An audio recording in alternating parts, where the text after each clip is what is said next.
Hello, I'm Richard Devaney from the Tuck School of Business at Dartmouth College. Welcome to a video series of interviews that I conducted with senior executives from many different industries. The series is called Strategic Insights, and the goal is to help you to understand what great CEOs are thinking about as the critical issues of today.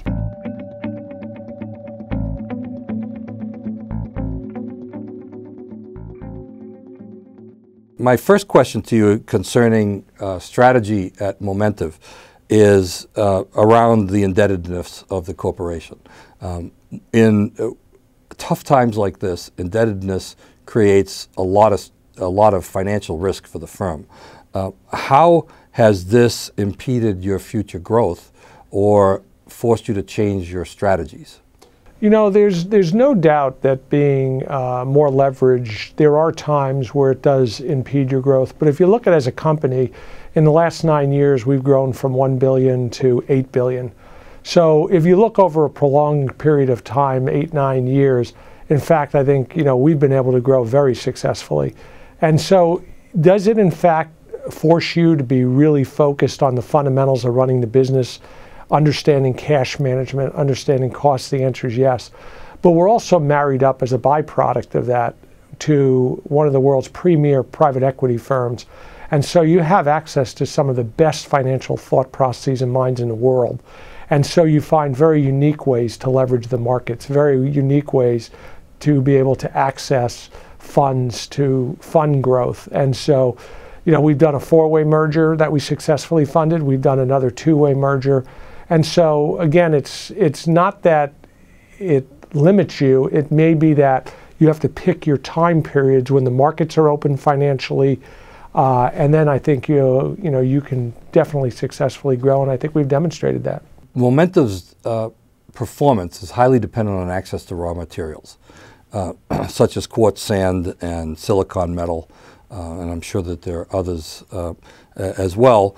How do you ensure Momentive's access to these critical materials, especially given the degree to which the competition for raw materials has been growing as countries start to expand or expand their economies in the East?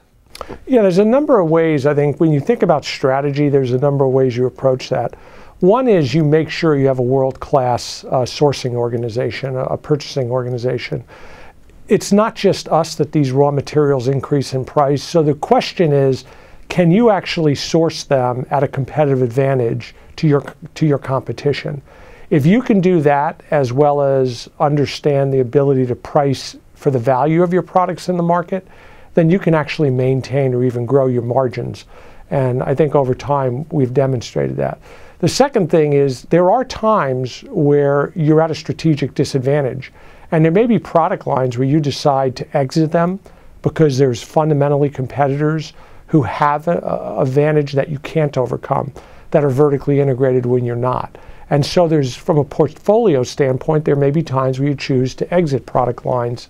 And the third thing is there may be times where you decide to vertically integrate so you have cost economics as your competition would, and therefore you're competitive. So it's really important from a strategic standpoint that you categorize your various products, and the answer for all the product lines may not be the same, and you might approach it differently. You're in a very highly energy intensive business. Costs have gone down recently, but I don't know how long that will be sustained.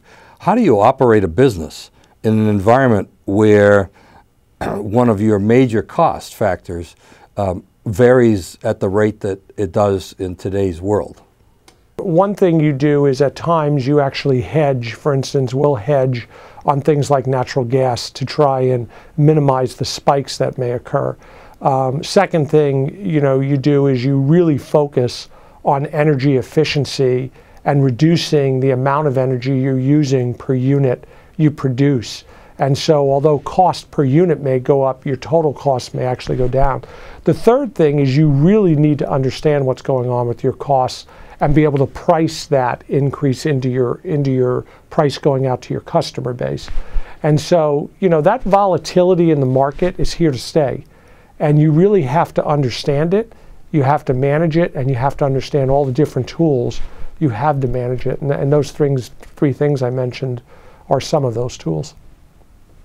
You compete with both large corporations like Dow Chemical, or Dow Corning rather, and smaller specialty chemical firms.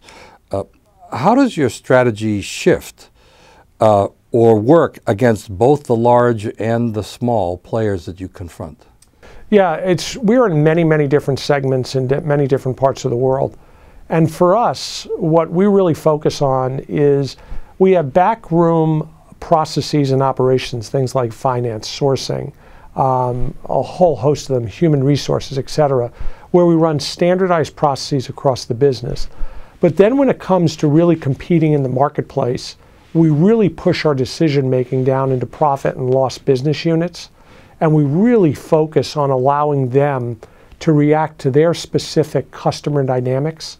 If you try and make all those decisions at headquarters, you can't react with the speed or the accuracy you need to. And so for us, it really is about pushing decision making downhill into our businesses so that they can react to their specific competition, which varies dramatically depending on the end use market you're talking about.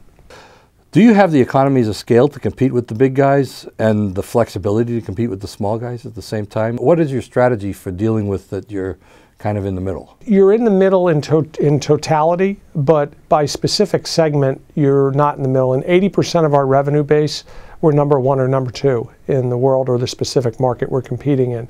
And so it's not a matter of taking the average where if Dow is 40 or 50 billion, you're only 8 billion, how do you compete? It's a matter of if you take a specific market like specialty epoxies, we're of comparable size to Dow. And so it's, are you competitive for that particular market, that particular geography, not in totality. And again, you know, we tend to really focus on markets where we are competitive, and if we don't think we can be competitive on a scale standpoint, it's probably one of the markets we'll look to strategically exit, because you're going to have major issues if you're not of a size and a scale that would be cost effective. You like to say that the great leaders are the ones who can see around the corner. What's around the corner for Momentive? From our perspective, really focusing on the high growth regions of the world, really focusing on managing the volatility that exists in the world, and that's in the financial markets, the raw material markets. That's absolutely critical for us. So, you know, I think we've been a great success story in growth, going from $1 billion to $8 billion over the last 8 years. We'll continue to focus on doing that, looking for the right acquisitions, the right mergers.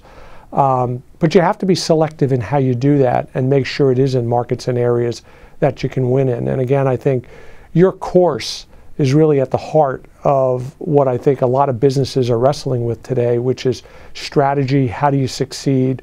What dynamics are changing? And we spend a lot of time thinking about that and planning that, and it's what's gotten us to where we are. And it'll be key to our focus going forward over the next 4 or 5 years and beyond.